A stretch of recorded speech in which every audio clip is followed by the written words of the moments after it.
Hello दोस्तों, कैसे हैं आप सभी। बहुत दिनों के बाद आप सबसे मिलने का मौका मिला। क्योंकि मैं कुछ रीजंस की वजह से वीडियो नहीं बना पा रहा था। आज मैं घर पे हूँ तब बना रहा हूँ, ठीक है। क्योंकि जो अगर पहले से चैनल को फॉलो कर रहा है उसको तो पता है कि क्या रीज़न है क्यों मैं नहीं बना पा रहा हूँ। क्योंकि मैंने मंडे को ज्वाइन कर लिया था, ठीक है। तो आपने अपनी प्रीवियस वीडियो देख ली होगी तो आप समझ गए होंगे कि ये वीडियो, और आपने थंबनेल भी चेक कर लिया होगा कि थंबनेल में मैंने मेंशन किया है कि आज मैं किस बात पे बात करने वाला हूँ। कि आज मैं आपको बताऊंगा कि डीजीएपी में मेरा ज्वाइनिंग का जो पूरा प्रोसेस है वो कैसा रहा, और मेरा जो वर्क है, मतलब काम मेरे को क्या मिला हुआ है, मैं क्या काम करता हूँ, ये सारी चीज़ें मैं आपको बताऊंगा, ठीक है। सबसे पहले मैं वही प्रीवियस वीडियो से आके चल रहा हूँ। मैंने कहा था कि मैं मंडे को जाके ज्वाइन करूंगा दिल्ली। मैंने कहा था दिल्ली मेरे को एलोकेट हो गया है। मैं फिर वही मैं सुबह सुबह निकल गया था जल्दी अपने घर से, और फिर मैं मतलब यहाँ से रास्ता है लगभग 4-5 घंटे का। तो मैं वहाँ पे लगभग 10 बजे के अप्रोक्सीमेट मैं डीजीएपी ऑफिस में जाके मैं पहुँच गया था। Director general of anti profiteering, ठीक है। वहाँ पे जाके मेरे को रिपोर्ट करना था, जॉइंट कमिश्नर सर को मेरे को रिपोर्ट करना था। तो फिर वहाँ पे अब तब तक जॉइंट कमिश्नर सर आए नहीं थे मेरे हिसाब से। तो फिर क्या हुआ कि मैंने फिर वो जो आते ही जो मेरा ज्वाइनिंग लेटर मेरे को डीजीपीएम से मिला था, मैंने वो जाके, एक मैम है वो भी टीए ही थी, तो मैंने उनको जाके दे दिया कि मैम मैं ऐसे ऐसे डीजीपीएम से मेरे को यहाँ पे ज्वाइनिंग दी गई है, और ये मेरा वो है, अब मेरे को ज्वाइन करवाओ यहाँ पे।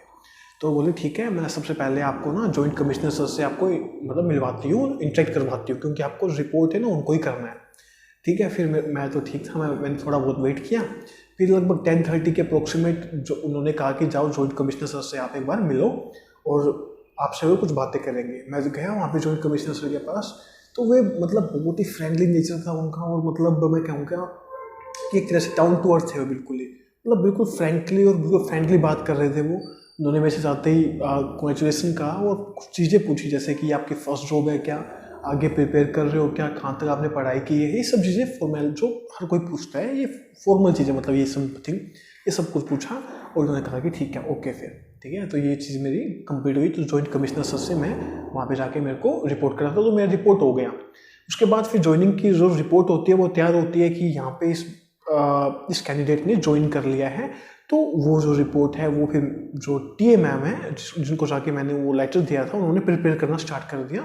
और उस दिन का मैं अगर आपको बताऊं तो उस दिन हमने 2 ने ज्वाइन किया था। टोटल डीजीएपी में 7 बच्चों को एलोकेट किया गया है, तो 2 ने ज्वाइन किया है। और जो दूसरा दोस्त है मेरा, उसको मैं डीजीपीएम में ही साथ में था, तो मैं जानता था उसको अच्छे से, और बहुत अच्छा नेचर है उसका भी, बहुत बढ़िया नेचर है, ठीक है। तो अभी हमारे जो 4-5 दिन है वो साथ में बीते हैं दोनों के।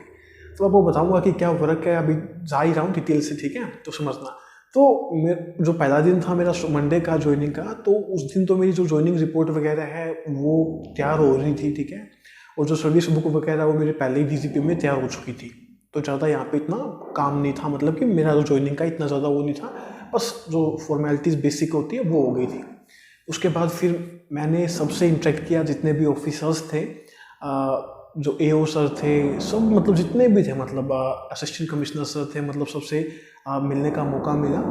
तो मैंने सबसे मिला और सबने मतलब कहा कि अच्छा है, आप आगे भी प्रिपेयर करो अपना, और कोई मतलब आगे मतलब जितना भी आप प्रिपेयर करो, ठीक है, कोई दिक्कत वाली बात नहीं है। यहाँ पे आपको काम करना है, काम करो, और जब आपके पास थोड़ा टाइम बचे तो आपको यहाँ पे आप पढ़ते रहो, ठीक है। वो ज़्यादा मतलब इतना बर्डन वाला काम नहीं, क्योंकि अभी तो आपको पता है कोई भी अगर नया नया डिपार्टमेंट को ज्वाइन करता है, या फिर आप आगे फ्यूचर में ज्वाइन करोगे तो आपको पता चल जाएगा, या किसी ने पहले ज्वाइन किया है तो उसको पता होगा कि स्टार्टिंग के दिनों में जब भी आप ज्वाइन करते हैं किसी भी डिपार्टमेंट को, तो वहाँ पे इतना काम नहीं देते हैं। इसका मतलब ये नहीं कि काम बिल्कुल नहीं मिलता है, आप न्यूज़पेपर पढ़ के या वैसे खाली बैठ के आप आ जाओ। हमें भी काम मिला था, हम 2 दोस्त थे वहाँ पे, तो हमें भी क्या था, स्टार्टिंग में बिल्कुल बेसिक काम दिया गया था, जैसे कोई फाइल का थोड़ा बहुत काम हो गया, या फिर टाइपिंग वगैरह कुछ टाइप करना हो, तो ऐसा थोड़ा बहुत मतलब, ठीक है, सिंपल सा आप समझ रहे हो कि इतना ही काम मिलता है, ठीक है। तो ये काम था मेरा वहाँ पे, और मेरे दोस्त का ये काम था। तो अभी हमें काम प्रॉपर एलोकेट नहीं हुआ है, पर अभी तो मुझसे बस थोड़ा रैंडमली कोई काम ले रहे हैं। अभी काम एलोकेट हो जाएगा, जैसे 5 बच्चे और आने हैं तो उन सब के आने के बाद हो जाएगा, या फिर मंडे को हमारा काम एलोकेट हो जाएगा और हमें फिर रेगुलरली वही काम करना होगा। तो ये समथिंग कुछ ऐसा है, ठीक है। तो ये चीज़ें थी मेरी, जो मतलब मैंने आपको बता दिया कि फर्स्ट डे मतलब ऐसा था। सेकंड डे में भी मेरा मतलब लगभग यही रहा कि जैसे आइडेंटिटी कार्ड वगैरह बनता है, या फिर बायोमेट्रिक के लिए जो होता है ना कि आप गवर्नमेंट एम्प्लॉय बन गए हो तो आपको, तो वहाँ पे हमारी सारी फॉर्मेलिटीज़ वगैरह कंप्लीट करवाई थी। 2-3 दिन में ये फॉर्मेलिटीज़ कंप्लीट हो गई है, ज़्यादा मतलब वो नहीं था। तो काम जो था वो लगभग हो जाता था 2-3 घंटे में, हमें काम जितना करना होता था हम कर लेते थे, ठीक है। तो मतलब ये चला रफली, मैंने आपको सबको बता दिया है कि स्टार्टिंग में इतना कुछ काम नहीं, अभी काम प्रॉपर एलोकेट नहीं हुआ है। अभी काम करते हैं, हम काम जरूर करते हैं, पर काम इतना हैवी नहीं देते हैं। अभी स्टार्टिंग का जो कहते हैं ना कि इन बच्चों को हैबिचुअल बना देते हैं, जैसे ये ना इस एटमोसफियर में डल जाए, तो इसलिए हमें तो थोड़ा काम देते हैं। और सारा जो स्टाफ है वो बड़ा कोऑपरेटिव है, ठीक है। तो मतलब मज़ा भी आता है ना, अगर कोऑपरेटिव स्टाफ होना, आपको बड़ा मज़ा आता है। आपको लगता है कि यार चलो ठीक हुआ, अच्छा हुआ कि स्टाफ बहुत अच्छा है, स्टाफ बहुत अच्छा है, मतलब सारा स्टाफ बहुत अच्छा है। मैं कह रहा हूँ बिल्कुल डाउन टू अर्थ, जैसे DGPM में थे ना, उससे भी कई गुना बेहतर होंगे ये, ठीक है। यहाँ पे चलो उसे कोई नहीं, धीरे धीरे सब कुछ और चीज़ें पता चल जाएगी, और मैं आपको तो बताता ही रहता हूँ यूट्यूब पे, तो ठीक है। चलो अब ये चीज़ें तो हुई एक बात, पर मेरे को क्या दिक्कतें हुई वहाँ पे ज्वाइनिंग में। आपको पता है दिल्ली में सबसे ज़्यादा दिक्कत है रहने की और खाने की, बहुत ज़्यादा दिक्कत है। ट्रांसपोर्टेशन की कोई दिक्कत नहीं है वहाँ पे, आपको पता है मेट्रो है, तो वो तो आपका ईजिली हो जाता है।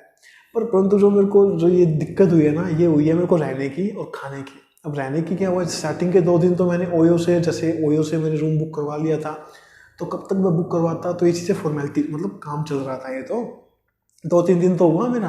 फिर मेरे को लगा कि रूम तो मेरे को ढूंढना पड़ेगा, मैं ढूंढ भी रहा था, 2 दिन भी मैंने ढूंढा है, पर क्या करें, मेरे को मिल नहीं रहा था। मेरे को चाहिए था बिल्कुल अलग से सेपरेट में चाहिए था, और जो मैं ढूंढ रहा था वो ज़्यादा ही, मतलब जो मेरे को मिल रहा था वो ज़्यादा ही कॉस्टली था, और इतना मेरे को कॉस्टली चाहिए नहीं था, क्योंकि 4 दिन मेरे को वैसे रहने होते हैं, 5वें दिन तो मैं घर पे आ ही जाता हूँ, वो पता है, 2 दिन तो ऑफ ही होता है, ठीक है। तो मैं सोच रहा था कि मेरे को ऐसा चाहिए कि सही मतलब मिडिल रेंज में हो।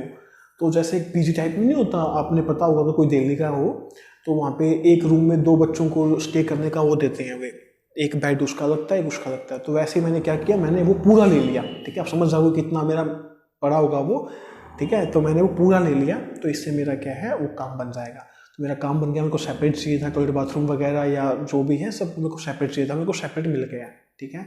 और ज़्यादा इतना मतलब अच्छा PG तो नहीं है वो, पर ये है कि अभी सर्दियाँ हैं तो इतना बड़ा इश्यू नहीं है, तो 2-3 महीने निकल जाएंगे। अब जब गर्मियाँ होंगी, जब AC वगैरह की रिक्वायरमेंट होगी, तब चेंज कर लेंगे, ठीक है। तब तक की तब देखी जाएगी। अभी मेरे को रिक्वायरमेंट थी तो मैंने वहाँ पे फाइनल कर दिया है, ठीक है। तो रहने की ये दिक्कत ख़त्म हुई। फिर खाने की भी दिक्कत बहुत ज़्यादा थी वहाँ पे, क्योंकि खाने में यार वहाँ पे मसाला वगैरह का ही होता है ना, तो मेरे को ये चीज़ें मेरे को बिल्कुल सिंपल खाना पसंद है, जैसे रोटी वगैरह या सब्जी हो, जैसे मेरे को ये चीज़ें पसंद है, सलाद हो। तो वहाँ पे तो आपको पता ही है दिल्ली में तो मेरे को ये चीज़ें नहीं है, थोड़ा एडजस्टमेंट में दिक्कत हो रही है, अभी भी मेरे को नहीं मिल रहा है, पर देखते हैं धीरे धीरे कोई तो आएगा या कुछ ऐसा होगा तो दिक्कत दूर हो जाएगी। मतलब मैं करूँगा, थोड़ा एडजस्टमेंट होगा तो बस खाने की थोड़ी दिक्कत है, ठीक है। बाकी अगर आपके राय में कोई अगर कुछ हो कि सर ऐसी टिफ़िन सर्विस आप ऐसे ले लो, बढ़िया है, ये बढ़िया खाना मिलता है, तो बहुत अच्छा हो जाएगा, ठीक है। कोई नहीं, तो ये चीज़ें तो वही मैंने आपको बता दिया, पूरा एक्सपीरियंस मैंने आपको बता दिया है, शेयर कर दिया है कि क्या क्या मेरे मतलब प्रोसेस रहा है। मतलब जो फॉर्मेलिटीज़ होनी थी स्टार्टिंग में, सारी फॉर्मेलिटीज़ लगभग कंप्लीट हो गई है, और मंडे से शायद हमें अब प्रॉपर काम एलोकेट हो जाए। अब कुछ बातें और कर लेते हैं। जैसे आपको पता है आपका 2021 का नोटिफिकेशन आ चुका है CGL का, तो आप अच्छे से फॉर्म को फिल करना, कोई गलती मत करना, फ़ोटो में खासकर कोई गलती मत करना। पिछली बार कितने बच्चे रिजेक्ट हुए आपको पता है, CHS में भी रिजेक्ट हुए हैं, CGL में भी रिजेक्ट हुए हैं। और मैं आपको वैसे बता भी दूंगा वीडियो बना के कि आपको क्या क्या चीज़ों का ध्यान रखना है, और आपने अब तक कोई वीडियो देख भी ली होंगी, कई सारी वीडियो, ठीक है। तो इसमें कोई ज़्यादा इश्यू नहीं होगा। तो ध्यान रखना कि फ़ोटो को बहुत अच्छे से आपको अपलोड करना है, उसमें कोई गलती मत करना, बिल्कुल टाइम लेके डाल देना, ठीक है। चलो, अब आपका मेंस भी है 2020 के, तो उसके लिए प्रिपेयर कर रहे होगे, अच्छे से प्रिपेयर करना। अगर किसी चीज़ में कोई दिक्कत है मैथ में किसी भी टॉपिक में, तो आप कमेंट कर देना, मैं डाल दूंगा, ठीक है। मतलब जितना मैं अपने एंड पे कर पाऊंगा, जितना टाइम मिलता है मैं कर दूंगा। वैसे आपका सिलेक्शन फेज का भी एग्जाम आने वाला है, तो आप अच्छे से प्रिपेयर करो, लगन से प्रिपेयर करो, एक दिन आप भी बहुत अच्छी जॉब पे जाओगे। और एक बार अगर मेहनत कर ली ना, तो बार बार नहीं करनी पड़ेगी, उसका आपको जो फल है वो आने वाले कई सालों तक मिलेगा, या कई पूरी ज़िंदगी मिलेगा, आप ये कह सकते हो, ठीक है। तो जी यही था, कहना था। अगर आपको अच्छा लगे तो प्लीज़ चैनल को सब्सक्राइब कर देना, वीडियो को लाइक कर देना। मिलते हैं नेक्स्ट वीडियो में, तब तक के लिए बाय बाय।